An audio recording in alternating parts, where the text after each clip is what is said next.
The thing about Robert that I like, my father was Dutch, and my mother's parents were from Russia and Poland and stuff, and so I was a European mix. And when I met Robert, it was like I could get into his cadence of his talking. It was like, and every time I'd ask him about Switzerland, which is really interesting. He grew up. Just as the Nazis came to power, and Switzerland was in a weird place, especially being a Jew in Switzerland at that time.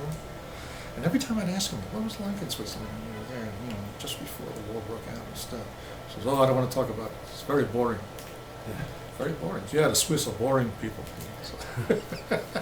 So like he came to America looking for new direction. But Robert made a picture more than just a picture, you see. It was an extension of his milieu, which was de Kooning, Kerouac, Ginsberg, the Orlowski brothers, musicians.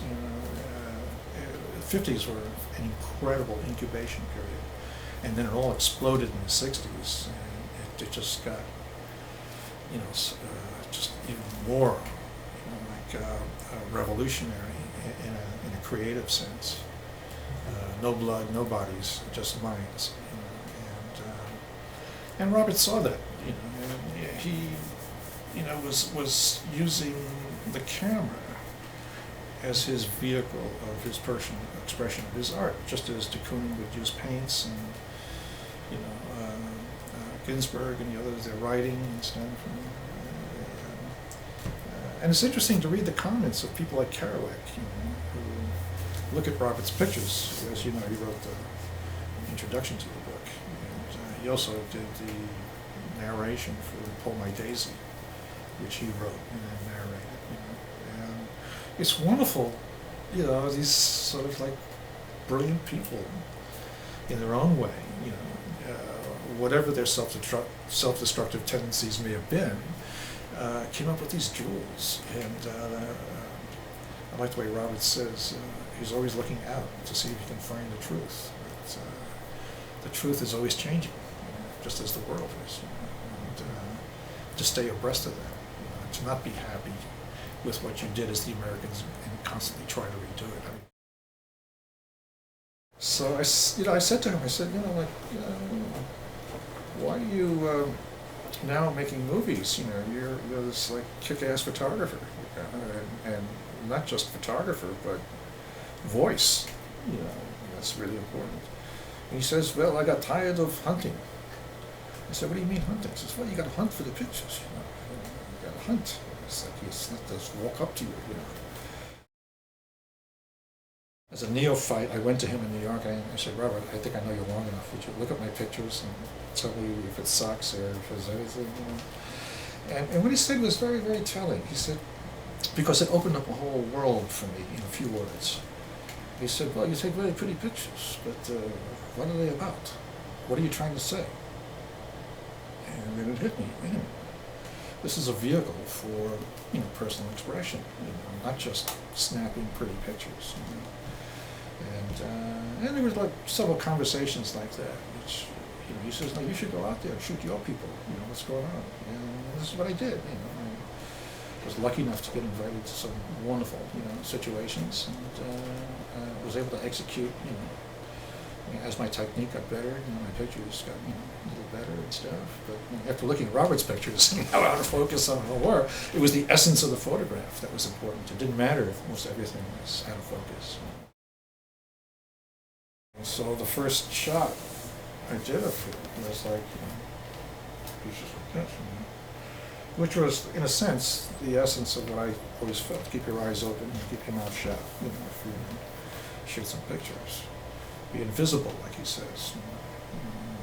One of his great quotes is, when you see something that interests you, follow it, and see what happens. Don't just jump into it, just let it evolve. Anyway, he stayed there. I helped him with the exhibit. I helped him buy a little Volkswagen Bug. And he said, you want some music if you're going to drive cross country? He says, the only thing I need really is a Hank Williams tape. I said, Hank Williams? So yeah, that's what I listened to when I was going across the country on the Americans. Like he was quoted as saying,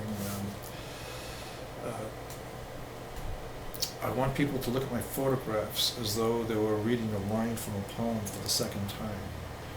And he felt like each photograph was a poem in itself. And that's why the Americans is so powerful, because you could look at that and it just tells you a whole story. You know?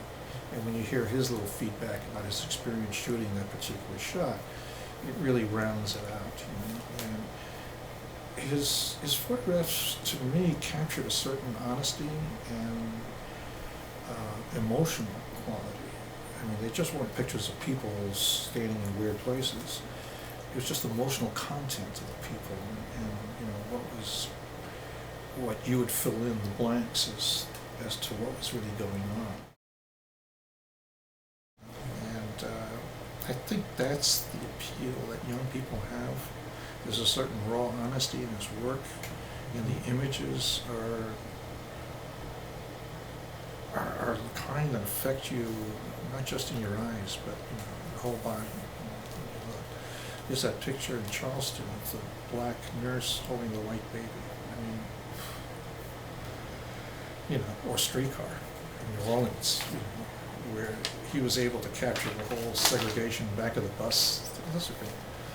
The whole back of the bus thing, you know, just showing the streetcar. And it's funny, June and I had the same read on not only the political statement of the picture, but there are these wonderful windows just above where the passenger's sitting that are reflecting these abstract images that made it such a wild and crazy shot. And if you look at the proof sheets, I think that's the only frame. It's not like he shot a roll of film on that one thing. I mean, I would always shoot one for Lloyd's. You know, I shot one, then we shoot another. But usually the second one is, the timing isn't there. It's past the moment. It's like Ansel when he shot Moonrise over Hernandez. You know, he saw it, he jumped up on the roof of his car, and the light was just going, and he just guessed at it and got it. He did a second exposure and was gone. You know, so, you know, your first shot is usually your only shot. And he was a master of that. You know, he knew what he was looking for, or had a sense of what was relevant to what he was working on. When he did the book, he didn't know that he was doing a book at first. He was just traveling around the country shooting. He said to me, he says, so you're gonna be a photographer? Huh? I says, yeah. He says, it's a business? He says, yeah. He says, well, I hope you don't think you're gonna get rich. And I said, I just want to feel like my life is worthwhile. You know? And I said, you know, I've got pictures of things that really mean things to me. He says, yeah, pictures are like memories. You look at a picture and it stimulates, you know, the whole sense memory exercise, to use an acting phrase. And that's what the Americans does. You know, it's sense memory. You say, oh, I know how that guy feels. You know, and another acting cliche is it's not so much important what you feel, it's what the audience feels. You know, so you don't have to be, you know, all broken up and emotional about a situation, but it's good if the audience says, oh, I know exactly what he's going through. You know, I know that feeling, you know? And that's what Robert has been able to, you know, instill in his work.